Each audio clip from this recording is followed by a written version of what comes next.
Welcome back to our channel, Elementary My Dear, where we make nutrition science easy for you to digest. So today, we have a lot to celebrate. First of all, this is our 10th video. Oh! Which is, you didn't even know! But more importantly, what we're really here to celebrate is Leila's an RD now! Yay! She is officially a registered dietitian, so tell the people how you're feeling. I'm feeling happy. Honestly, there were a few times in here where I didn't think that this day would actually ever come. So yeah, I'm very happy about it. Yeah, it must be so exciting because, I mean, this whole process, you want to share what your journey has been like? So it's really been like a 6-year journey for me. So I started doing my undergrad right after high school at Ryerson, and I did 4 years in the nutrition and food program. We went through like countless exams, and I don't even know what. We had biochemistry, physiology, anatomy, nutrition, multiple nutrition courses, obviously. Not to mention like the volunteering and like the working within the field, just so I could be able to apply to my master's program, which I finished as well just a couple weeks ago. And now we're here. So shout out to the CDO for processing my application so quickly. And part of the master's, you did like internship rotations as well. Exactly. Right? So yeah, over the past year, I've been interning at different places, including interning in the ICU in the middle of the pandemic, which was interesting. And yeah, it was really interesting to get just all these different experiences and see all the different places that dietitians work and how our work affects the world. Yeah, absolutely. It's so interesting because, dietitians, to become a dietitian, it does require quite a bit of schooling and training. And I'm not sure if people realize like how much education actually goes into this credential. So this is a really huge deal. I'm so proud of you, and it's so exciting to see more incredibly intelligent and competent people entering the field of dietetics officially. So Woo, it's really exciting. I'm very excited about it. I'm like, oh, but what happens next? I've been in school for so long. Oh yeah, it must feel so strange. Yeah. I know, because I have a previous degree in engineering, and I know like when you finish, you come to the end of that education process, it can definitely feel like when the world is kind of almost open. I mean, not open, but metaphorically open to you. It can be scary but exciting, and just all the feels. Yeah, that's exactly where I'm at right now. So we'll see what happens over the next few months, and yeah. And okay, I didn't tell you this yet, but yesterday I really wanted to like decorate or like get you some like a tiara or something. A tiara? I don't know, some sort of celebratory thing. I went to Dollarama and I was like, oh man, they're actually open. That's exciting. Oh. And I was like standing in the aisles probably for like a good 10-15 minutes trying to find like something like that cute hat or like something for you. That's so funny. But like all the tiara, they either said birthday girl on it or it had Disney princesses on I it. appreciate the effort. And I will wear an invisible tiara, an invisible RD tiara. Yeah. Maybe I'll put like on an apron or something. Ooh, that could work. But then we don't want to take away from our Look at how we're coordinated coordinating outfits It's today. making plans, so. So in honor of this wonderful milestone, we're going to play another game. Today we're playing Fact or Fiction, and the rules are right there in the name of the game, really. We each came up with 3 statements, and the other person has to guess whether it's fact or fiction. Yeah, so. I'm a little nervous. Me too. I feel like especially coming off this, like, yeah, I'm a dietitian now. People are gonna watch this and be like, how? How did you finish school? I know, I really hope this doesn't squash all of our credibility. Well, if anything, it will be funny. And I know that our last video where we played a game got quite a bit of traction with our viewers, so yeah. So, I don't even know if I want to suggest rock, paper, scissors again after that embarrassment last time. So, do we remember the rules? It's rock, paper, scissors, shoot. Then shoot. Yeah. Yeah. I I don't know. She went to school in Alberta, so I don't know what they're doing over there. I actually don't even know if I cut that out. Did I keep that in? I don't know. Just in case this stays in. I mean, okay, in case I had edited that out last time, turns out I've been playing rock, paper, scissors wrong my whole life. Or maybe I have. Someone comment below how you play rock, paper, scissors. You go rock, paper, scissors, or rock, paper, scissors, shoot. To be honest, I looked it up. I literally looked up YouTube videos, and turns out this girl's right. Exactly. This is why exactly. she's That's an why RD. That's number one question on the CDRE. How do you play rock, paper, scissors? All right, Let's do it. And sorry, if you win, you're going first? Yes. Okay. Okay. All right. Rock, paper, scissors, shoot. Rock, paper, scissors, shoot. Rock, paper, scissors, shoot. Oh, okay, that's you. Okay. My first statement is Leila. Uh-huh. Sliced bread was Yeah. once banned in Canada. Oh, okay. Oh. Fact or fiction? Oh, I thought there was going to be more to that. Why, are your statements extra long? Yeah, give a little background. Oh, no, I get the background after. Oh, okay. Like all over Canada? Mm-hmm. You know what? I'm gonna say that it's fact because I know that sliced bread was like not usable at all until someone else came up with like a process of like sealing it up properly, because I think it used to go moldy or something like that with like more exposed surface area. Wow. So I'm gonna say fact. So I was a little cheeky on this one, I'll admit. It is fiction, Oh. but sliced bread was banned in the US for a period of time. And that's actually, I'm really impressed. The rationale is actually almost spot on. So basically, I guess sliced bread came about in the 1920s or something. And their whole tagline was that this is the greatest like forward step in the baking industry ever since packaged bread or something. And that's where the idiom Best thing since sliced bread comes from. that's where that comes from, which was, you know, another fun fact. But basically in the 1940s, because like Leila apparently knows, sliced bread, it does take more packaging material to kind of prevent like that spoilage process. So you know, during that wartime to conserve resources, that's one of the reasons why they banned it. But governments don't try to take sliced bread away from your people, because people were pissed, and that basically lasted for like 2 months. Literally, interesting. 2 months. The prohibition on sliced bread. Another reason apparently was that some commission, they had raised the prices of flour at the time, and the government was trying to like prevent that increase in price from like trickling down to the consumers, and they thought that if they banned the use of like expensive slicing equipment, that could help. It didn't really work. Plus people were mad because, again, don't take sliced bread away. I will say, like, whenever I have to slice bread by myself, normally it is really good bread that you can't buy already sliced. But like, I'm just not very good at getting this like slices consistent. I'll end up with one that's like this big and like burns in the toaster, one that's like this big. So I appreciate where they're coming from in terms of being really pissed about it, because I would be pissed about it too if my toast in the morning wasn't consistent. It's such a good point, because when you get like the really good quality bread, they usually don't come sliced, and then it's like a whole experience like trying to slice it yourself, and it's never parallel. Yeah. So I kind of want to give you half a point for that. Honestly, you know, I think you deserve it. I'm a very competitive person, so I'll take that. You'll take I'll take it.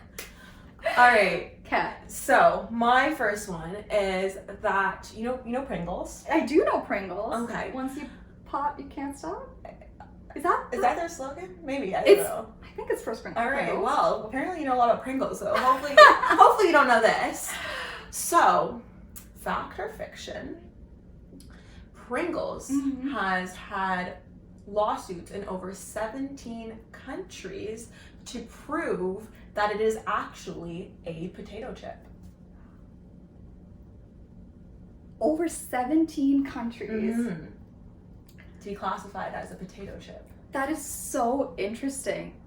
I feel like it could be true, just because Subway was on the news recently. I don't know if you saw this, but they had to, somewhere in Europe, I don't know if it's UK or something, they had to, like the Subway bread is not classified as bread anymore or something. Because I think it was in Ireland, I think. Was it in Ireland? Yeah. Okay. Oh yes, you're right. It was in Ireland, and it was like, because the sugar content or like the different components of bread, there needs to be certain levels for things to be officially classified as bread. So I know that could be a thing where like maybe fact, fiction. There's so much detail in that statement too, that it's like 17 countries. I wonder if all the details actually make it less true, though. Let's see. You know what? I'm just gonna say fiction. Actually is fiction. You got that one right. And that is because it's actually the opposite, because the Pringles company actually tried to sue, or not sue, I guess like have a lawsuit with the British government or the UK government to be classified as not a potato chip. Interesting. Because there's like special taxes on like certain like sweet foods and like I guess potato chips are in there in the UK, but they want to be classified as a savory snack, which isn't taxed because it's considered just like a regular food. So, that's so interesting. But they lost. Did they lose? They lost. So they are classified as a potato chip in England. I wonder what would their like argument have been? I think maybe I didn't look into it this deep, but you if would read all the legal documents I didn't. in preparation for this? I did not, but you know what, I will. I imagine it's because when I think of most potato chips, it's like those potatoes are just like sliced and fried, whereas I think like Pringles are more like a paper mache of potatoes. They like blend it up with stuff and then fry it. And so I can see where they're coming from. I can see where they're coming from. I think if I was on their legal defense team, they might have won. That's so funny. The chips are so interesting because like we learned in one of our courses that even like all the way that chips are designed. I mean, I don't know about Pringles specifically, but like a lot of chips, like the way the salt crystals and everything are, they're very specifically designed to kind of like give you the most salty goodness, wonderful taste in your mouth. Like food the way food scientists work hard. It's really cool, like the way it like fits into your taste buds, like down to that level. It's so interesting to me, that entire field of work. Yeah, and also I'm very proud to be a Canadian because I've heard from quite a few other people that we have like some of the best flavors of chips. How do you feel about ketchup? This is a controversial topic. I like ketchup chips. I love them too. All dressed ketchup chips. All dressed I love too. That's a Canadian thing. Growing up, all dressed was my favorite. Yeah. People thought I was freaking weird. And the Ruffles one where you like can bite off the different, amazing. Ruffles, all dressed was my favorite. I think now Miss Vicky's jalapeno is up there for me. Yeah. Miss Vicky's, I love a kettle cooked. Yes. I think I like the Miss Vicky's jalapeno and the Miss Vicky's salt and vinegar because they start to hurt my mouth eventually, and then I'm like, I shouldn't eat a whole bag of chips today. It has like a mechanism, like a negative feedback mechanism. Salt and vinegar chips are really good too. I just always was so self-conscious, like in schools and stuff, when I would open, because the smell is like the most potent, I would say. I guess. Yeah. It's not exactly fish in the microwave. No, correct. Who cares about other people, you know? That's just eat fair. Salt and vinegar chips in peace. So now, so I get a point. Yeah. So we're at half one. I think it's very generous of you to give me a To be honest, I would actually give you a 0.75 if we really, because I feel like, I mean, US can't, like the fact that your rationale was like on point, I'm like so impressed with that. Honestly, I'm a good person to have a trivia. I remember a lot of like random things. Yeah. So, you pull that one out of somewhere. So, okay. All right, I'll take my 0.5. Yeah. So my second statement is Pizza Hut was once the biggest purchaser of kale. Okay, so I actually know this, and I know that that's a fact.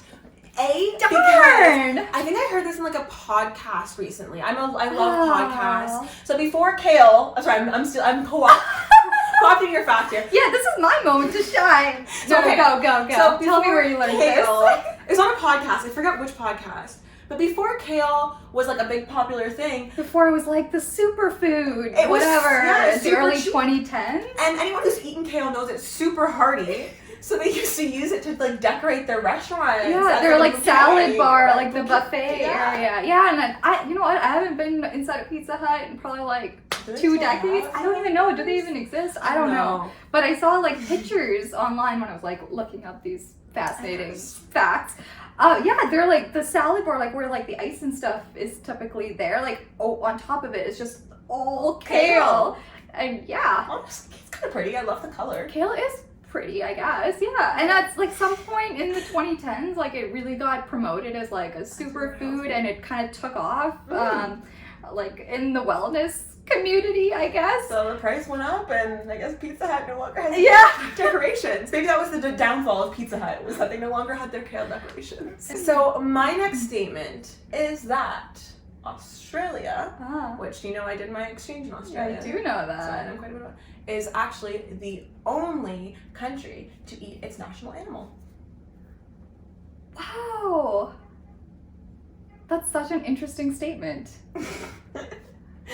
I wish I knew for sure. I have like a guess of what the national animal is, but I feel like I could also be very wrong. What do you think it is? Is it a kangaroo? Yeah. It's okay. Do people eat kangaroo? I feel like people probably do. But are they the only country? There's also that element. You know what? I'm just gonna say fact.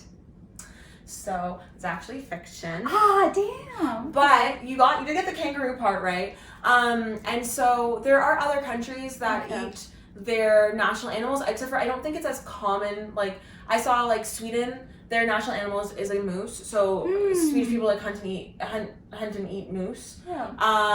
Also, somewhere eats swans and it's their national animal, but I forget now. Interesting. So there's a few different countries that eat their national animal.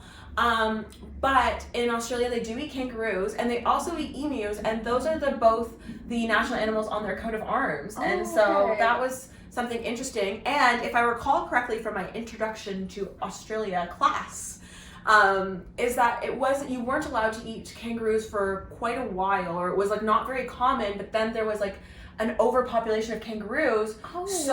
They got they kind of like made it a thing where they have to kind of cull a certain number of kangaroos every year. Interesting. To eat. And I've heard that kangaroo meat is probably one of the healthiest meats. It's very like low in saturated fats because they're all kind of wild, just hopping about. They look like deer. Is it like mostly hunted kangaroo, or is it something you'd find in stores? Yeah, you could find it in stores. Okay. Yeah, I ate kangaroo when I was there, and you could go to the grocery store and find kangaroo, and it wasn't very expensive actually. It was expensive? No, it wasn't. It wasn't. No. Okay, interesting. So do you think that like once, if the population of kangaroos goes down again, do you think they would make it like you can't eat it again? I don't know. I feel like I don't know. Okay, no, fair enough. I don't know how many people who weren't tourists were just like eating kangaroo, but you could buy it at the store. So that kind of tells me that maybe some people were. You know what's funny? Anytime anyone ever mentions kangaroos, I always remember. So like years ago, I was studying for my GMAT exam, and one of the questions, it was kind of like a reading comprehension component of the exam, and they were talking about, I think, a particular type of kangaroo, and it was saying how like this type of kangaroo, when it's being chased by a predator, it'll basically like throw its baby on the ground and then like run away. I can understand that. You know? Really? No, I'm not a mother, and so no, I wouldn't. I've been like ever since I read that. I've never forgotten that fact, and it's always been on my mind. Like I cannot believe that that's like a defense mechanism. You know what though? The thing is if you think about it this way, you got the baby in your pouch. That's like how much does a kangaroo baby weigh, right? And you're getting chased down by a predator. So, why have both of you die? I mean, I think the goal is to just get away, right? Yeah, but it's like, so imagine a human baby, right? Yeah. You have to run away from a lion or something, or like, I don't know, what is it even, is it probably a crocodile, let's say. Okay. I don't know if crocodiles eat kangaroos, but anyway, you're trying to get away from a crocodile. Crocodiles are fast. So you have like better odds if you have less of like weight with you. Yeah. So maybe your baby could hop away too, and actually you might be saving your baby because maybe you're throwing the baby away, and then the crocodile just follows you, and then you also have less weight because you're faster. There are birds that do that too. Yeah. They like pretend like they have a broken wing or something, and they like lure the predator away from like the babies. Oh, that's so. I think that kangaroo moms are smart. I think it's interesting because, from an evolutionary perspective, I feel like most animals are, the mothers are very protective with their babies. So this just seems like an opposite instinct to me, personally. Okay. You're jiving with it. Okay. I understand. I understand. I empathize with the kangaroo mother. Okay. We shouldn't be demonizing that. No, I'm not trying to mom shame or anything. Mom shaming on social media. Yeah, that's a whole... You're contributing to it. I'm sorry, Mom. I know, you're all doing the best you can, I'm sure. Okay. So is it my turn? It's your turn. So wait, now, so 1.5 and 1. Yeah. It's all in the third round now. Okay. Oh, what is my last statement? Okay, my third statement. Mhm. Fact or fiction? Mhm. Mustard was once sold as medicine, like the condiment mustard. Okay. So I know mustard is a plant Mhm. as well. And like mustard, like anyone who's eaten mustard knows it has like a little bit of like a kick to it. And I feel like in a certain time, like anything that kind of just had a kick to it, they're like medicine, you know? Mercury, medicine, I don't know. If it makes you feel some type of way, it's probably working, right? That's exactly, you know, we get that little, so mustard seed is what they turn into mustard. And so I would say, I love watching the gears just turn. I'm going to say that's a fact. You know what? It's fiction. Oh, darn it. All right. But ketchup was once sold as medicine. Interesting. Yeah, so in the 1800s, so I guess ketchup existed, like non-tomato based ketchup existed. What does that even mean? I don't know. It's like, I don't know, something with oysters and stuff. But in the 1800s, I'm gonna say that ketchup wasn't either. That doesn't. No, okay. In the 1800s, a doctor like added ketchup to whatever or added tomatoes to whatever their existing ketchup was, and I sold it for like indigestion, diarrhea, jaundice, and then he even like would turn it into pills, which made them seem even more legit. Oh, very so interesting. Yeah, Okay. ketchup was once sold as medicine. Are you a ketchup on your fries or a ketchup to the Oh, side? a dip. Oh yeah, Dip. people put it on. People put it on. I don't That's just trust them. wrong. It's just No. incorrect. As a registered dietitian, that's incorrect. My last one, pineapple, was seen as such a luxury good in history. In history. That it was often in European history, that was often rented out for parties and not eaten. Like you could rent a pineapple for your party. And you'd use it as like decoration? Yeah. Just tell everyone I have a pineapple. That's such an interesting question because I feel like recently pineapples have become like an aesthetic thing. Like you'd see it on like clothes Golden and pineapple, like statues in people's houses. Yeah, and like phone cases have them on and stuff. Oh, that's so interesting. But like real pineapples, I mean, I guess they are kind of pretty. It's like a crown and has like all the character with all the pokey elements. It's like golden in the middle, nice. But renting it out, that seems... Rent a pineapple for your party. I'm gonna say fiction. Wow. No! It's a fact. Oh! It's a fact. In 17th and 18th century Europe, people just love the aesthetic of a pineapple, and it was kind of a signifier of wealth because they perished really easily, but they could only be grown in South America and the Caribbean.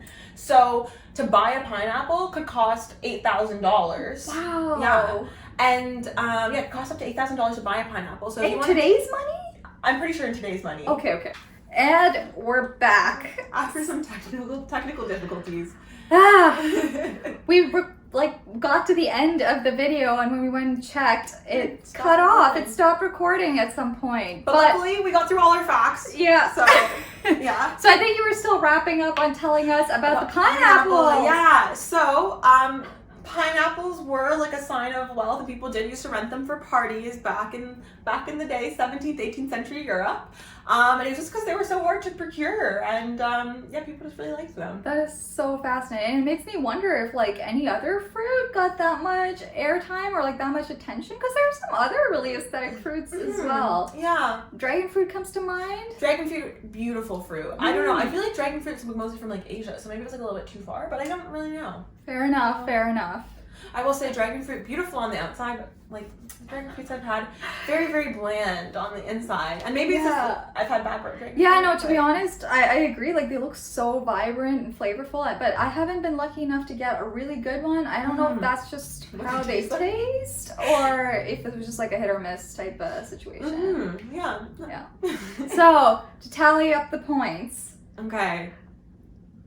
1.5 and 1. See, I am like a very competitive person. I really want to win like fair and square, and like I feel like it really should just be a tie. No, you know what? To be honest, I actually think it is fair for you to. I would honestly give you like 0.75. I give you more than 0.5 I wish because you like were- you didn't just guess that it was 5. You had like all the rationale and everything behind it. I'm personally impressed by it. Thank you. I think you deserve that half Oh, point. alright, great. So I win. So, everyone. Thank we'll you. crown Leila as the winner of today's edition of Fact or Fiction. So, celebrating so many things. It's our 10th video. She's a registered dietitian. I won. And she won Fact or Fiction. I mean, could this day get any better? Really not. Thank you so much for watching. This was a blast to make, so hopefully you guys enjoyed watching it. Be sure to like, comment, and subscribe, and hit that notification bell so you never miss one of our videos. And follow us on our Instagram page. Thank you for watching. Bye. Bye.